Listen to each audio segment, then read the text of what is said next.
What's up, everyone?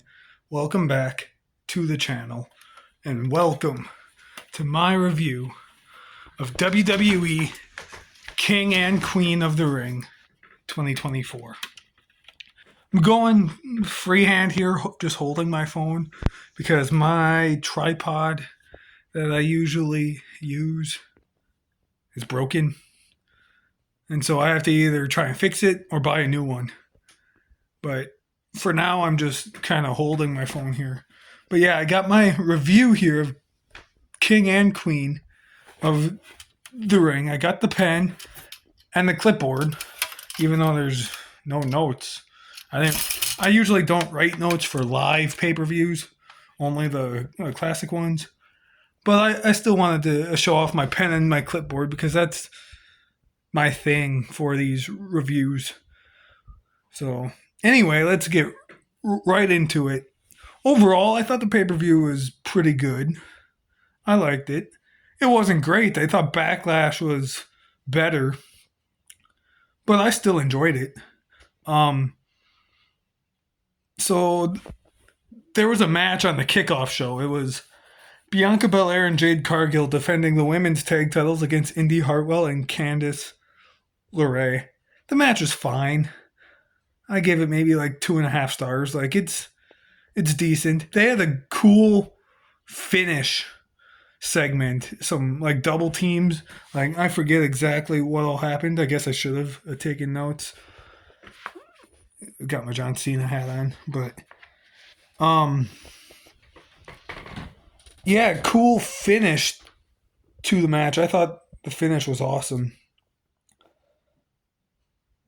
But Bianca and Jade won. I give it maybe like 2.5 stars. Like it's fine. It's not great, but meh. But we opened the regular show with Becky Lynch defending the women's world title against Liv Morgan. This match was good. I liked it. The build up I thought was okay. I'm a big Liv Morgan fan. I'm also a big Becky Lynch fan. And so I knew going in this match could be pretty good. And I was excited knowing that Liv had the possibility of being champion again. Because I feel like she really, really deserves it.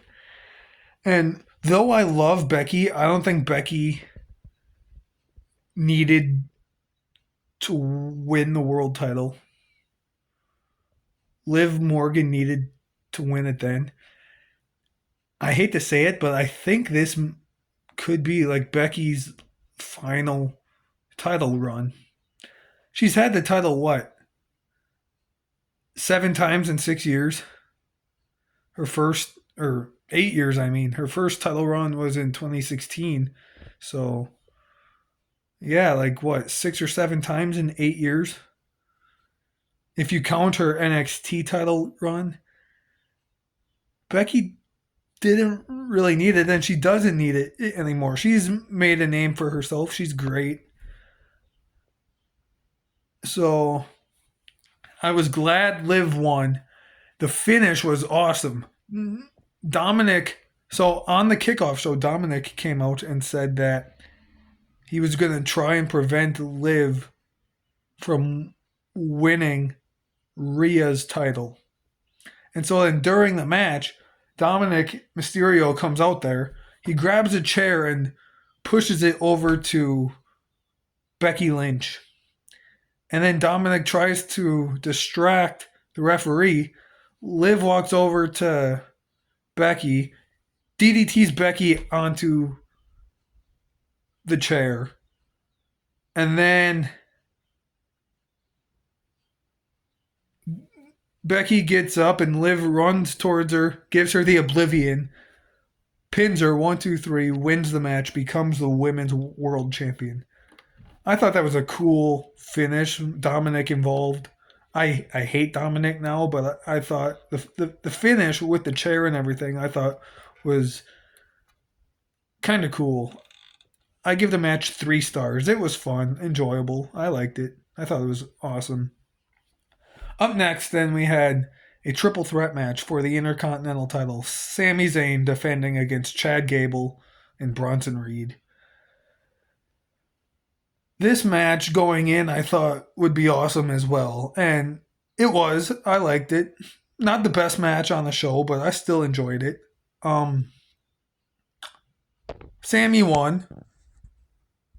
I feel like Sammy kind of needed the win almost too, because though I would love for Chad Gable to have won and become champion, I don't think it's happening yet. I think it will happen, but not yet. Sammy doesn't deserve. He's too good to have a short title run like this. I mean, I'm not saying go give him a long title run like what Gunther had, but it's only been not even 2 months that he's had the title. 37 days or something like that, 45 maybe, somewhere in that range. Like it had 50 even. It hasn't been that long. And so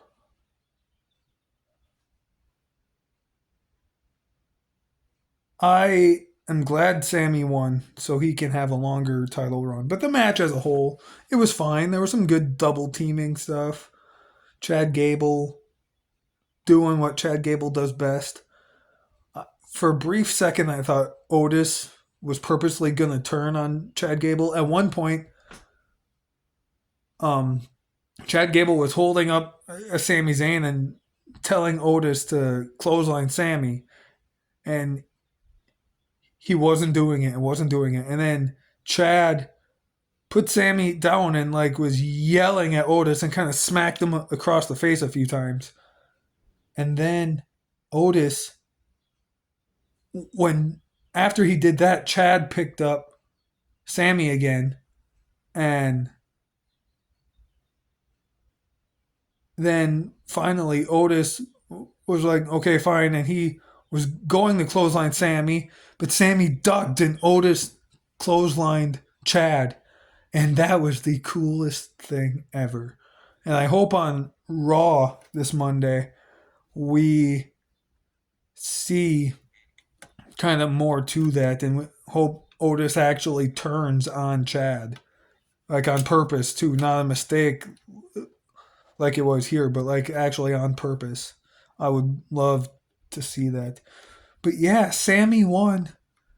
I give the match 3 stars as well. I liked it. It was fun. Some good stuff in it. Enjoyable.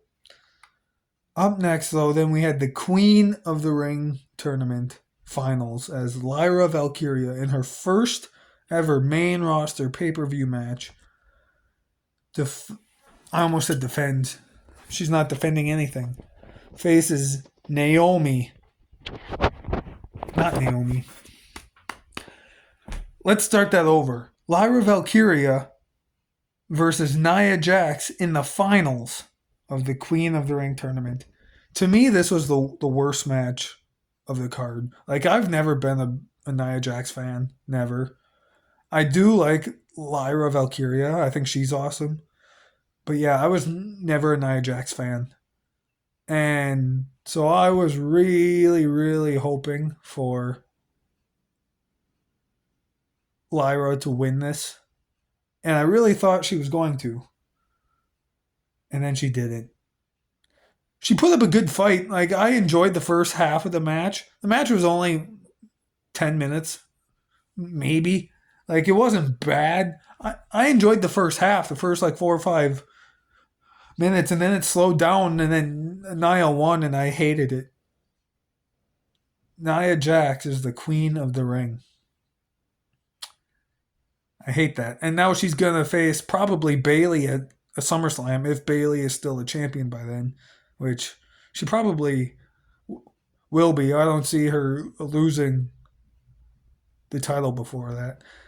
But I really hope Nia Jax doesn't doesn't become champion. But I give this match 2 stars. Like it wasn't the worst match in the world, but it was the worst match on the card. But I've seen worse. Like I'm not a Nia Jax fan. But the next match, though, the King of the Ring finals, as Gunther fought Randy Orton. This match, when I said, or when I knew that this match was a possibility when the finals were Orton versus Tama Tonga, and after Gunther beat Jey Uso on Raw last week, I was like, dang, Gunther versus Randy. That intrigues me.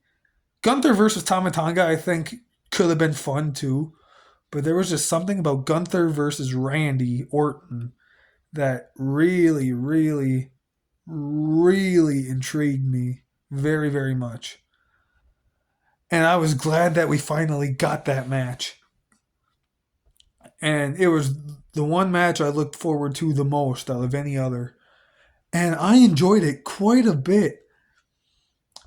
I remember I texted 24/7 because he couldn't watch the show. I don't know if you guys noticed, there was no stream of the reactions. He couldn't watch the show, so I was texting him, giving him updates, and I told him, I said, at the time, it's almost as good or just as good. Excuse me.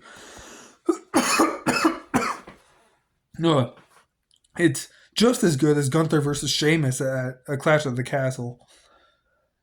Now that I'm actually thinking about it and reviewing it, I think Gunther versus Sheamus is a little better, but this one is still awesome. I love Gunther versus Randy. Some good stuff. Orton hit a couple of RKOs. He did his thing. Gunther was awesome. It was just some tough, hard hitting stuff. At one point, you could see a bruise forming on Orton's chest. Like it was just so good. And then the finish happened. Gunther was going for a roll up, and he won with a roll up.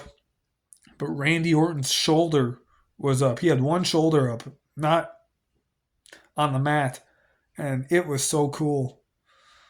Well, no, the match was cool, but then that was just like, eh. But I was so confused, and then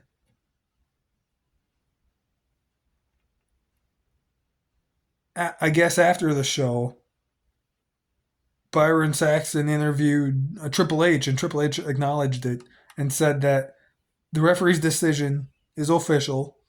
Gunther is the king of the ring, but there may be a rematch in the future. So I don't know if the rematch would be for the king of the ring or if it's just going to be a regular straight up match or what. But I'm excited to see it again. But this match was awesome. Gunther won. I was going to give it 4.5 stars, but because of that finish, I'm only going to give it 4. Awesome, awesome match. Best match on the show. Oh, my neighbors. Best match on the show. I enjoyed it quite a bit. 4 stars. But now the main event for the undisputed WWE title. Champion Cody Rhodes defending it against the United States champion Logan Paul. This match was fun too. It had some good spots in it, some good back and forth. Again, I've said this before and I will say it again. I'm not the biggest fan of Logan Paul, the human being. But Logan Paul as a wrestler, in-ring performer, has grown on me. Like he can wrestle. His matches are entertaining. I don't think he's had one horrible match. Every match he's had from his very first one at WrestleMania 38 up to now, there's been some enjoyable stuff in it. Like it's been pretty good what he's been able to do so far. And so going in, I'm like, okay, as long as it's not like title for title, winner take all, I'm okay with this. I think it could be good. If they did winner take all and had the US title on the line too, I would have hated it and that would have like maybe ruined the whole thing for me. But because it was only for the WWE title, I went in with high hopes knowing that okay, this could be good. And it was good. I think my expectations were a little higher. Like I think I was expecting a little more, but what we got I still liked. I enjoyed it quite a bit. Cody Rhodes hit a vertebreaker. See, you know that Triple H is a little more. What's the word I'm looking for? A little more um, lenient, I guess, would work on what happens in the ring. If Vince was still in charge, Cody would not have been able to hit the vertebreaker. Vince would not have allowed it. That move has been banned in WWE for how long? 12 years, 15 years? Long time. It's been banned. And Cody hit it. And it was the coolest thing ever. And then Logan Paul hit his like selfie splash through the table. He had brass knuckles after he told Michael Cole and told everyone that he wouldn't use them. Some guy in the crowd that he knew had them and handed them to him, and Logan used them on Cody when the referee wasn't looking. But overall, then Cody hit the triple crossroads, won the match. I give it 3 stars as well. 3 3-star matches on this show. I liked it. I liked the match. I thought it was cool. Could it have been better? Absolutely. I think any of these matches could have been a lot better. But overall, the match was fun. I liked it. The show as a whole, I thought was fun too. I enjoyed it. Enjoyed it. It wasn't as good as Backlash. Backlash was amazing, and the Backlash crowd was hot. This was Saudi Arabia, so it was your standard Saudi crowd. Not horrible, not great either, just kind of standard. But yeah, the show as a whole, I give maybe like a 7 out of 10. Like it's fun, it's enjoyable, it's got its good moments. There are some things in the match that are on the show that I didn't care for, but there is some stuff I liked as well. A good chunk of the show I liked. So yeah, go check it out if you haven't seen it. Pretty good show. I'm looking forward to where some of these stories are going to go next. But yeah, that's it. Hope you guys enjoyed this review. Me going free handed here with my phone. I apologize if I was kind of shaky in any spot. Um, yeah.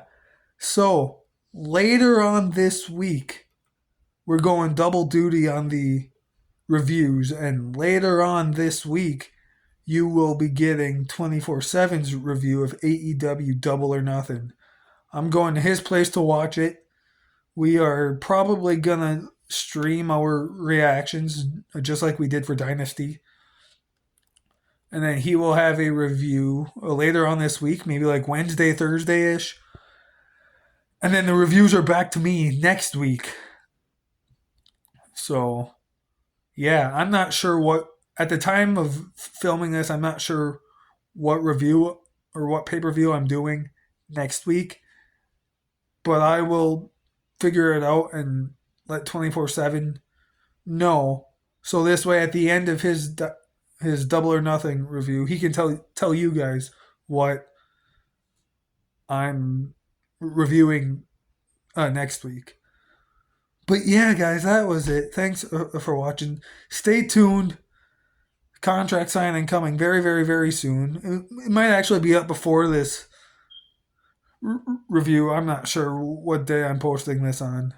But yeah, thanks for watching. Again, Double or Nothing review from 24/7 later on this week.